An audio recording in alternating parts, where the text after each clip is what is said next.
हरे कृष्णा। आप सबको गौर पूर्णिमा की हार्दिक बधाई। आज हम जानने का प्रयास करेंगे कि गौर पूर्णिमा का क्या महत्व है, क्यों गौर पूर्णिमा इतनी विशेष है। जय जय श्री चैतन्य जय नित्यानंद, जय द्वैत चंद्र जय गौर भक्त वृंद। जय जय श्री चैतन्य जय नित्यानंद, जय द्वैत चंद्र जय गौर भक्त वृंद।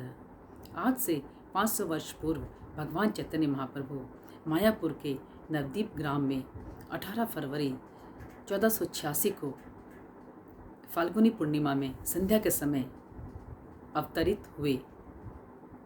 उस समय चंद्रग्रहण चल रहा था। सभी पवित्र नदी गंगा में स्नान कर रहे थे। हरि बोल की ध्वनि से पूरा ब्रह्मांड छाया हुआ था। हरे कृष्ण संकीर्तन चारों तरफ चल रहा था।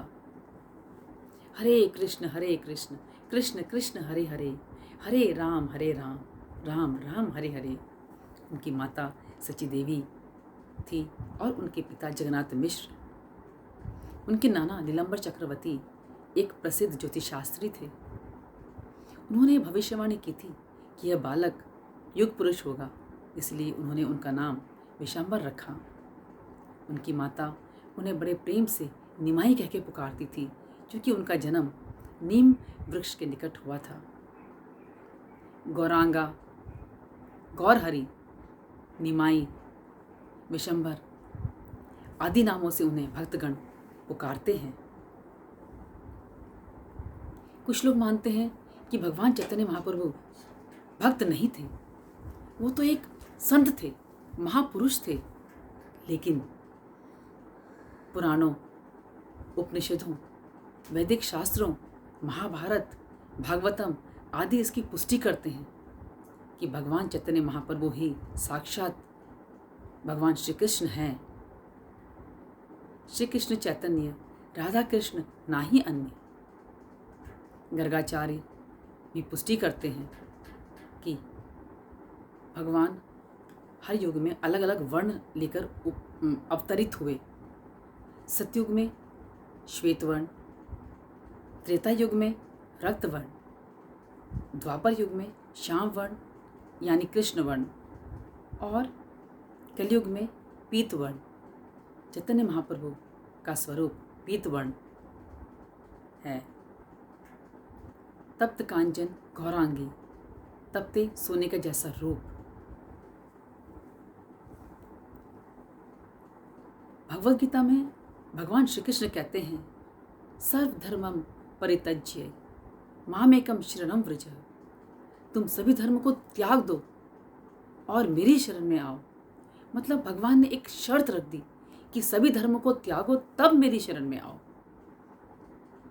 पर शरण में कैसे आना है ये उन्होंने हमें नहीं बताया। ये हमें बताया भगवान चैतन्य महाप्रभु ने। उन्होंने हमें सिखाया भक्ति कैसे की जाती है, भक्ति क्या है, भक्ति कैसे करनी चाहिए। भगवान श्री कृष्ण ही चैतन्य महाप्रभु के रूप में अवतरित हुए। उनके आने के दो कारण बताए जाते हैं, बाह्य और आंतरिक। आंतरिक कारण में भगवान जानना चाहते थे कि राधा रानी के प्रेम का स्वरूप क्या है, प्रेम की महिमा क्या है, और वृंदावनवासी और राधा रानी मेरे कौन से विशेष गुण से आकर्षित होकर होते हैं।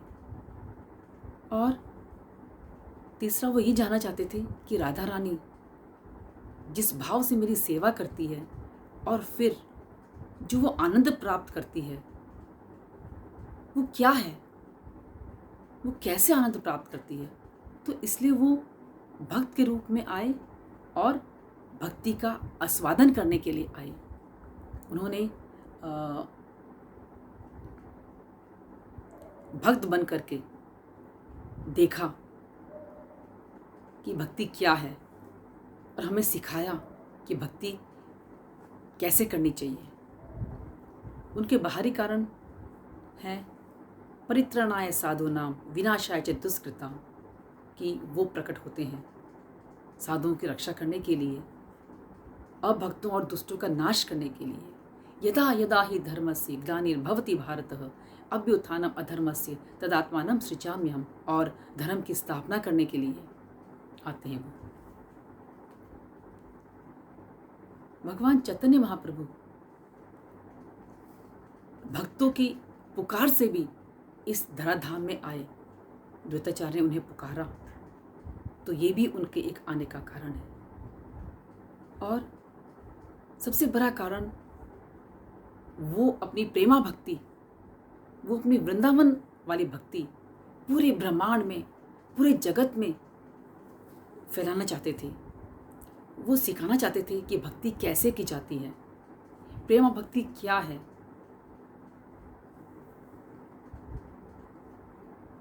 ये थे उनके आने के कारण।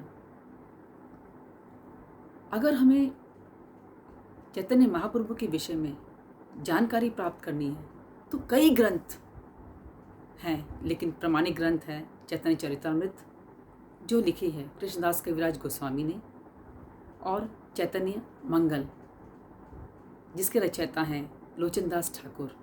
चैतन्य भागवत, जो लिखी है वृंदावन दास ठाकुर ने। ये हैं प्रमाणिक ग्रंथ। चैतन्य महाप्रभु की शिक्षाएं हैं। उन्होंने